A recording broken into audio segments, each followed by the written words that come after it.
Hello दोस्तों, Kumar academy में आप सभी का स्वागत है। मैं कुमार सर अपने YouTube channel Kumar academy Delhi पर आपका स्वागत करता हूं। और हम जो EPFO सीरीज जो पढ़ रहे थे उसका आज ये तीसरा पार्ट है। तो आज की क्लास को स्टार्ट करते हैं। आज की क्लास का पहला प्रश्न है कि यदि 5 पुरुष 9 स्त्री किसी काम को 19 दिनों में पूरा कर सकते हैं तो 10 पुरुष 18 स्त्रियां इस काम को कितने दिनों में पूरा करेंगे। EPFO 2015 जो पिछला जो मैंने वीडियो बनाई थी उसमें कुछ रह गया था, तो उसमें मैंने इस वीडियो में इसके क्वेश्चनों को मैं शामिल कर लूंगा। देखो कह क्या रहा है आपसे कि 5 पुरुष यानी 5 मैन प्लस 9 वोमेन एक काम को 19 दिन में पूरे करते हैं। तो अगर मान लो, एक बात बताओ आप मेरे को, अगर 2 आदमी किसी काम को 10 दिन में कर रहे हैं तो 4 आदमी से कितने में करेंगे? 5 दिन में। यानी कि जैसे आदमी बढ़ाएंगे दिनों की इफिशियंसी कम होती चली जाएगी, आदमी बढ़ाएंगे तो दिनों की इफिशियंसी कम हो जाएगी। और सवाल भी यही कह रहा है कि 5 आदमी और 9 औरत एक काम को 19 दिन में करते हैं। अब ये आदमी कर दिए इसने 10 मैन प्लस 18 वोमेन, यानी कि इसने आदमी डबल कर दिए, औरत भी डबल कर दी, तो दिन भी क्या हो जाएंगे? आधे हो जाएंगे। तो 19 का आधा कितना होगा? 9.5 दिन। तो कितने दिन में कर लेंगे? 9.5 दिन में कर लेंगे। किस ऑप्शन में दे रखा है? सी ऑप्शन में दे रखा है। यही आपका क्या हो जाएगा? आंसर हो जाएगा। देखते हैं अगला क्वेश्चन क्या है। नेक्स्ट सवाल दिया हुआ है, अधिकतम 500 अंक वाली किसी परीक्षा प्रश्न पत्र में A को B से 10% अंक मिले और B को C से 25% अधिक अंक मिले, C को D से 20% कम अंक मिले, यदि A को 360 अंक मिले तो D को कितने प्रतिशत अंक मिले? ये भी EPFO 2015 में आया हुआ प्रश्न है। अब देखो सवाल कह रहा है, ये रेशियो का सवाल है। जैसे A को B से 10% कम अंक मिले, यानी 10% का मतलब कितना होगा? 10 से कम 10, 10 दाम 100। यानी B को अगर 10 अंक मिले होंगे तो 1 अंक कम मिला होगा A को मिले होंगे 9। यानी कि अगर आपसे मैं पूछूं A और B, तो B को अगर 10 मिले तो A को कितने मिले? 1 कम 9। अब आगे क्या कह रहा है, आगे देखते हैं कि B को C से 25% अधिक अंक मिले, 25% अधिक। 25% का मतलब क्या होगा? 25 से कम 25, 25 के 4। यानी कि अगर B को 4 अंक मिले, B को C से, अगर B को 4 मिले तो C को कितने मिले होंगे?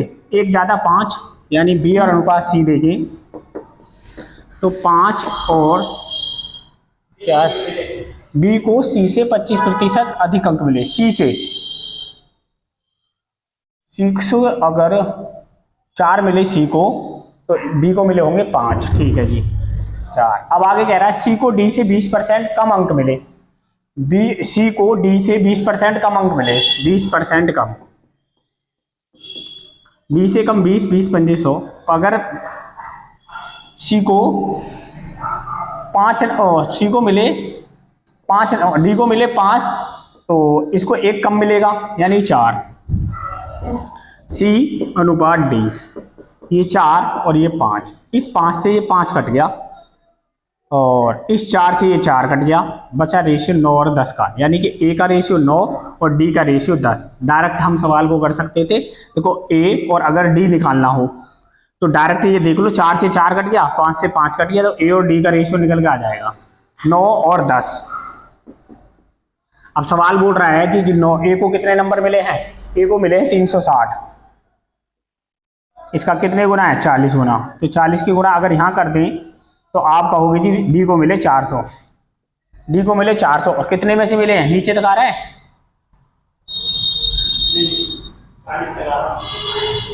तू तो कह रहा आ रहा। ये इसका कितना है? 40 गुना है। जब ये 40 गुना है तो 500 नंबर में से D के अगर 400 आए तो आपसे पूछ रहा है परसेंटेज। 1 0 2 0 1 0 2 0 5 8 40, यानी 80% नंबर किसे मिल गए? D को मिल गए। एक तरीका तो ये हो गया जी सवाल को करने का। दूसरा तरीका मैं आपको बता दूं इसी सवाल में, देखो कैसे करेंगे। देखो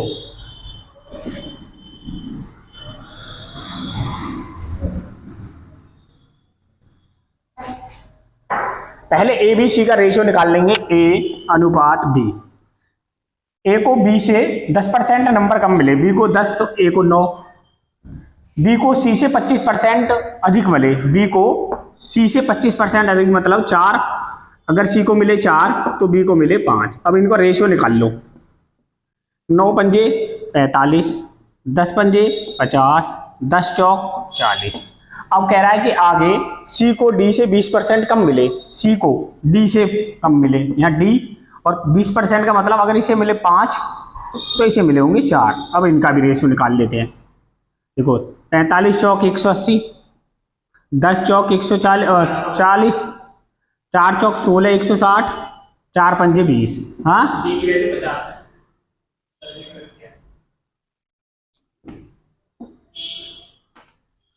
50 है भैया, और 5 चौक 20, और ये हो जाएगा 400। अब हमें तो केवल ये चाहिए, ए की वैल्यू 180, बी की वैल्यू 400, सी की वैल्यू 160 और डी की वैल्यू 200। अब हमसे पूछ रहा है ए और डी का रेशियो पूछ रहा था। ए के वैल्यू 360 अंक 180, सवाल बोल रहा है 360 कितने गुना है, इसका 2 का गुना है। तो अगर डी को कितने मिले हैं 200, यानी डी को अगर 200 मिले तो इसका 2 गुना कितना हो गया 400, यानी डी को मिल गए 400। अब मिले कितने में से हैं 500 में से। 500 में से अगर डी को 400 नंबर मिले हैं तो इसका परसेंटेज निकालना है। 1 2 1 0 5 8 40 80%। इस तरीके से भी आप सवाल को कर सकते हो। दोनों में से कौन सा भी तरीका अच्छा लगे वो कर लेना। नेक्स्ट क्वेश्चन देखते हैं क्या है। नेक्स्ट सवाल दिया हुआ है कि किसी कक्षा में 20 लड़कियां और 30 लड़के हैं और उनके औसत अंक क्रम से 55 और 58 हैं। पूरी कक्षा के अंकों का औसत कितना है। देखो पूरी कक्षा के अंकों का औसत पूछा है आपसे। लड़कियां कितनी हैं 20 गर्ल्स हैं और उनके औसत अंक हैं जी 55। 30 बॉयज हैं और उनके औसत अंक है 58। देखो मैं एक तरीका बताता हूं आपको कि 20 लड़कियों का औसत अंक 55 है तो एवरेज 55 ही मान लो सभी का। तो अगर मैं लड़कों का भी 55 मानूं, सभी का मान लिया, तो 3 यहां पर ज्यादा है। और जब 3 ज्यादा है तो कितने जब बच्चों का ज्यादा है 30 बच्चों के अगर 3 नंबर ज्यादा हैं तो टोटल नंबर आपके पास 90 ज्यादा हो गए। और ये 90 नंबर आपको 50 बच्चों में बांटने हैं।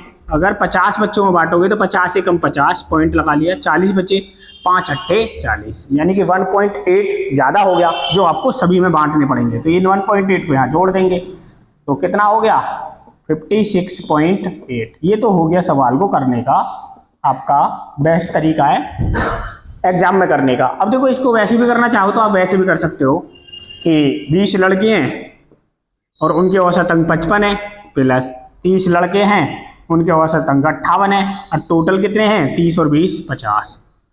55 की गुणा 2 20 में करेंगे तो 55 दूनी 110 प्लस 30 की गुणा 58 में करेंगे तो 0, 3 अट्ठे 24 का 4 हासिल 2, 3 पंजे 15 और 2 17, ये 1100 आएगा। अब इनको जोड़ेंगे 50, 0,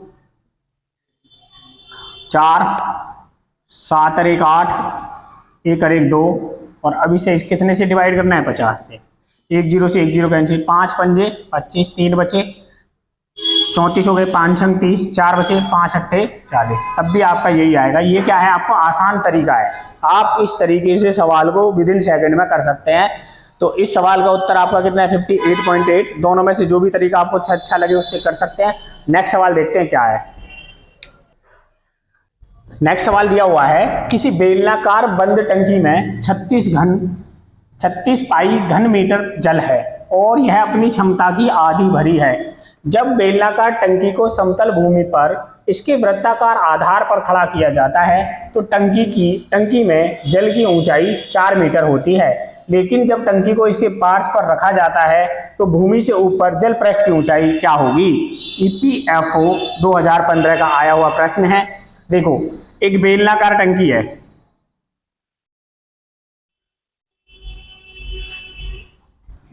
और ये आधी भरी हुई है। जब ये आधी भरी हुई है तो इसमें 36 पाई पानी आ रहा है। तो अगर पूरी भर दे तो 36 पाई और आएगा, तो 36 पाई और 36 पाई टोटल पानी हो गया 72 पाई घन मीटर। अब अगर मैं इस बेलनाकार टंकी का आयतन देखूं तो आप कहोगे जी बेलन का आयतन बराबर होता है पाई R स्क्वायर H। 72 पाई बराबर पाई आर स्क्वायर एच, पाई से पाई कैंसिल, 72 बराबर आर स्क्वायर एच। अब देखो आगे, अब आगे क्या कह रहा है, ये मैंने इसका आयतन निकाल लिया। अब देखो अब कह रहा है कि बेलनाकार टंकी को समतल भूमि पर इसके वृत्ताकार आधार पर खड़ा किया जाता है। अब इसको ऐसे खड़ा कर दिया, वृत्त पे आधार पे खड़ा कर दिया। देखो यहां देखना, अब टंकी आपने ऐसे खड़ी कर दी, ठीक है। टंकी आधी भरी हुई है, और जब टंकी आधी भरी हुई है तो इसकी हाइट पानी की यहां तक पहुंची 4 मीटर। अगर आधी टंकी में 4 लीटर पानी आ रहा है और 4 मीटर तक पानी आ रहा है, तो पूरी टंकी में भी 4 मीटर, यानी कि ऊंचाई होगी उसकी 8 मीटर। तो मुझे ऊंचाई भी पता चल गई। तो यहां पर दे रखा था 72, 72 बराबर आर स्क्वायर एच। अब 72 बराबर हाइट मुझे यहां से पता चल गई, ये टोटल हाइट इसकी 8 है, यानी कि आर स्क्वायर इंटू 8, 8 नेम 72 बराबर आर स्क्वायर, यानी आर बराबर आ गया मेरा 3। तो मुझे इसकी रेडियस पता चल गई बेलनाकार टंकी की 3 मीटर। परंतु अब वो फिर कह रहा है, अब आपसे फिर कह रहा है कि यदि इस टंकी को इसके, लेकिन जब टंकी को इसके पार्श्व पर रखा जाता है, यानी टंकी को अब फिर से पार्श्व, मतलब इसके पार्श्व का मतलब इंग्लिश में होता है कर्व, कर्व में रख दिया। अब ये कर्व है इसका, यही तो कर्व है, जो इसका कर्व है ये है, तो इसको फिर से लेटा दिया टंकी को। अब जब टंकी को ऐसे लेटा दिया तो मान लो इसमें आधी टंकी में पानी आ रहा था, बिल्कुल आधी। अगर रेडियस आधी है, 3 सेंटीमीटर है, तो आधी टंकी में तो 3 सेंटीमीटर तक की ऊंचाई तक ही पानी आएगा। भाई रेडियस तक तो पानी आ रहा है बीचों बीच, और ये ऊंचाई उसकी 3 सेंटीमीटर, मैंने निकाल ली उसकी रेडियस। अब यही पूछ रहा था आपसे, इसके पार्श्व पर रखा जाता है तो भूमि से जल पृष्ठ की ऊंचाई क्या होगी। तो भूमि, ये जमीन से यहां तक की ऊंचाई कितनी होगी, 3 सेंटीमीटर। यही आपका क्या हो जाएगा आंसर। किस ऑप्शन में दिया हुआ है, सी ऑप्शन में दिया है। कम से कम 2 बार वीडियो को देखोगे आपको ये समझ में आएगा, एक बार में आपको समझ नहीं आएगा। क्वेश्चन की लैंग्वेज बड़ी टफ है, आपको 1-2 बार कम से कम क्वेश्चन पढ़ना है, फिर 2 बार कम से कम आपको क्वेश्चन के सॉल्यूशन को देखोगे, तब जाके आपको क्वेश्चन का आंसर समझ में आएगा। और एक बार में समझ में आ गया तो बेहतरीन है, फिर आपसे बढ़िया कोई नहीं है। नेक्स्ट क्वेश्चन देखते हैं क्या होगा। नेक्स्ट सवाल दिया हुआ है, किसी दौड़ में प्रथम 4 विजेताओं को अंक प्रदान किए जाने हैं। प्रत्येक विजेता को अंक उसके ठीक बाद के स्थान के विजेता के अंक से 5 अधिक होने आवश्यक हैं। कुल प्रदान किए जाने वाले अंकों का योगफल 50 है। तीसरे स्थान के विजेता के कितने अंक होंगे। भाई मान लो पहले को मिले A, तो दूसरे को मिले होंगे A+5, तीसरे को मिले होंगे A+10, और चौथा जो जीता होगा उसे मिले A+15, और इन सब के अंकों का योग है जी 50। अब अगर मैं इनको ऐड करूं तो 1 2 3 4, 4A प्लस 5 और 10 15, 15 30 बराबर 50। तो 30 इधर जाएगा तो 4A बराबर 50 माइनस 30, ये आ गया 4A बराबर 20, और 4 पंजे 20। A की वैल्यू आ गई 5, A की वैल्यू 5 आ गई। अब आपसे कह रहा है, क्या कह रहा है कि तीसरे स्थान के विजेता के कितने अंक होंगे। पहले विजेता को मिले 20 नंबर, दूसरे को मिले 15 नंबर, और तीसरे को मिले 10 नंबर। यही आपसे पूछ रहा था, पहला, दूसरा और तीसरा कितने नंबर मिले, 10। किस ऑप्शन में दे रखा है, सी। यही आपका क्या हो जाएगा, आंसर हो जाएगा। नेक्स्ट सवाल देखते हैं क्या होगा। सवाल दिया हुआ है, किसी मध्यम आकार के उपनगर में वार्षिक अप्रवासन इमाइग्रेट की प्रवृत्ति आरंभिक जनसंख्या में 20% और जुड़ जाने की है, और साथ ही अनुमान है कि प्रारंभिक जनसंख्या में से 15% प्रति वर्ष स्थान बदल रही है। यदि वर्तमान जनसंख्या 80,000 है तो अब से 3 वर्ष पश्चात जनसंख्या क्या होगी। ये शहर है, मान लेते हैं ये शहर है, इस तरह से मान लेते हैं एक शहर है। अब इस शहर में हर साल कितने लोग आ रहे हैं, 20% आके जुड़ रहे हैं, परंतु प्रारंभिक जनसंख्या में से 15% निकल भी रहे हैं, यानी 20% आए, 15% गए, तो 5% की तो वृद्धि होगी। भाई जनसंख्या में जो वृद्धि होगी वो 5% ही होगी। मान लो पहले 20 लोग आए, 20% आए, 15% चले गए, 5% की वृद्धि हो रही है हर साल। परसेंटेज का मतलब क्या होता है, 5 को 100 से भाग देते थे, 5 एकम 5 और 5 दूनी 10, यानी 20 से जनसंख्या कितनी हो गई, 21। 20 से 21, और कितने साल बाद पूछ रहा है, 3 साल के लिए स्क्वायर रूट लगा लो भाई। 20 का स्क्वायर होता है 8000, और 21 का स्क्वायर होता है 9261।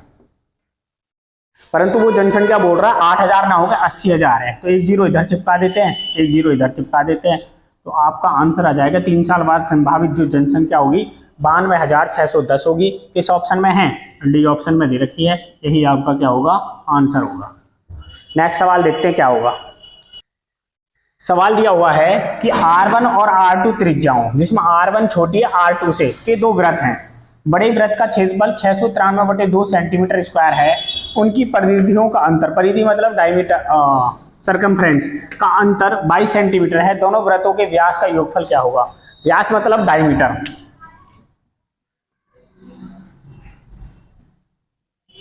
डायमीटर पूछ रहा है। अब देखो, आपके पास दो वृत्त हैं, एक वृत्त ये है और एक वृत्त ये है, यानी एक छोटा है और एक बड़ा है। अब वो बोल रहा है R1 छोटा है, ये छोटा है, ये बड़ा है। अब इसमें आपको दे रखा है कि इसके बड़े वृत्त का क्षेत्रफल जो दे रखा है, इसका क्षेत्रफल दे रखा है 693/2 सेंटीमीटर स्क्वायर। अगर मैं इसी का इसका वो निकालू क्षेत्रफल, क्षेत्रफल होता है वृत्त का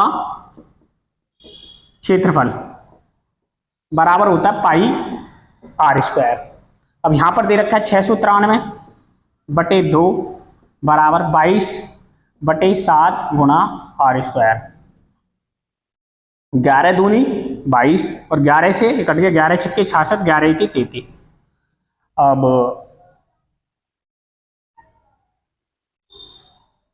ये हो गया आपका, अगर मैं R स्क्वायर की बात करूं तो ये होगा 63, और ये इधर आ जाएगा गुणा 7 बटे ये नीचे आ जाएगा 2 गुणा 2 बराबर R स्क्वायर।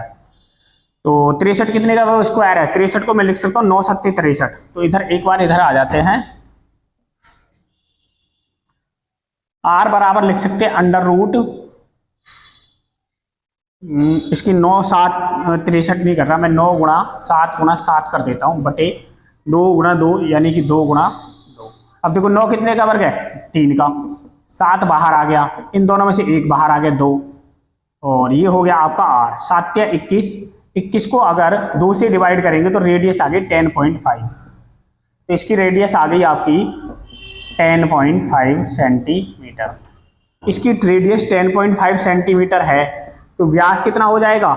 10.5 और 10.5 को मिला के 21 सेंटीमीटर। ये तो बड़े की रेडियस निकल के आ गई। अगर मैं इसकी परिधि निकालूं, इस वाले की परिधि, देखो थोड़ा सा बड़ा सवाल होता जा रहा है, परिधि। तो परिधि के लिए देखो मैं एक आपको बताता हूं परिधि क्या होती है। किसी भी वृत्त की आपसे परिधि निकाल रहा है तो 44/7, ये ऊपर वाला परिमाप, और नीचे वाली क्या होती है? रेडियस होती है, त्रिज्या। ये एक बार मैं सवाल सोल्व कर लूं, सवाल सोल्व करने के बाद मैं आपको ये समझा दूंगा ये 44/7 क्यों होती है। अब अगर मैं रेडियस देखूं 44 और ये 7, तो 7 की वैल्यू दे रखी है 10.5, तो इसका कितने गुना है? 1.5 गुना। तो 1.5 की अगर गुना यहां कर दें तो आपका होगी जी, होगी 66 सेंटीमीटर। अगर इसकी परिधि 66 सेंटीमीटर है बड़े वाले की, तो छोटे वाले की कितनी हो जाएगी? 44, क्योंकि दोनों का अंतर 22 सेंटीमीटर दे रखा है। इसकी 44 हो जाएगी। अभी मैंने बोला है कि जब परिमाप 44 तो रेडियस 7, तो इसकी रेडियस कितनी हो गई? 7। इसकी रेडियस 7 और इसकी भी 7, तो डायमीटर कितना हो गया? 14 मीटर का। अब आपसे यही पूछ रहा था कि दोनों के व्यास कितने कितने हैं। तो बड़े वाले का जो व्यास है, बड़े का व्यास है 21 और छोटे का व्यास, तो छोटे के व्यास है 14। 21 और 14 कितना हो गया? 35 सेंटीमीटर। दोनों के व्यास का योगफल हो गया आपका 35 सेंटीमीटर। डी ऑप्शन में आपका आंसर दे रखा है। अब देखो एक बार मैं ये समझा देता हूँ 44/7 जो होती है परिमाप और त्रिज्या क्यों होती है, तो ये मिटा के मैं समझा देता हूँ। ये सवाल देख लेना, ये ऐसे ही करना है, और जब मैं ये समझा दूंगा ना आपको तो और भी आसान तरीके से आप इसको कर सकते हो। देखो क्या करना होता है।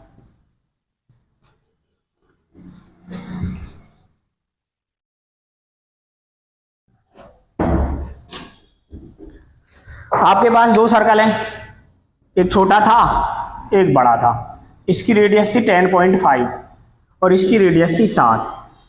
अब मैं आपसे बोल रहा हूं कि वृत्त की परिधि कितनी होती है। वृत्त की परिधि, तो वृत्त की परिधि आप सभी को पता है 2πr, यही होती है वृत्त की परिधि 2πr। अभी इसलिए इधर नहीं जाते हम, तो 2 गुणा 22/7 गुणा r। 22 दूनी 44/7, ये आ गया 44/7, यानी आपकी परिधि। तो ये तो होगी परिधि, और इधर आर था तो ये होगी आपकी त्रिज्या।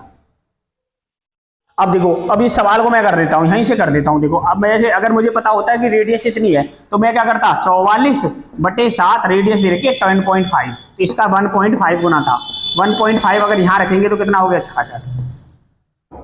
अब अगर यहां पर देखते 44/7, यहां पर रेडियस 7 है तो परिधि भी कितनी होगी, 44। और 44 और 66, देखो ये 44 और ये 66, इनका डिफरेंस कितना है, 22। सवाल में भी 22 ही दे रखा था, दे रखा था नहीं दे रखा, तो भी कभी भी आपसे कभी परिधि, वृत्त की अगर परिधि पूछ रहा है तो डायरेक्ट आपको याद रखना 44/7, ऊपर परिधि यानी परिमाप यानी कि सरकमफ्रेंस, और नीचे क्या होगी इसकी त्रिज्या। ठीक है, एक बार देख लेना, इसको खुद से सोल्व करके देखोगे, आपसे पता चल जाएगा, निकल के आ जाएगा ये क्या है। नेक्स्ट क्वेश्चन देखते हैं क्या है।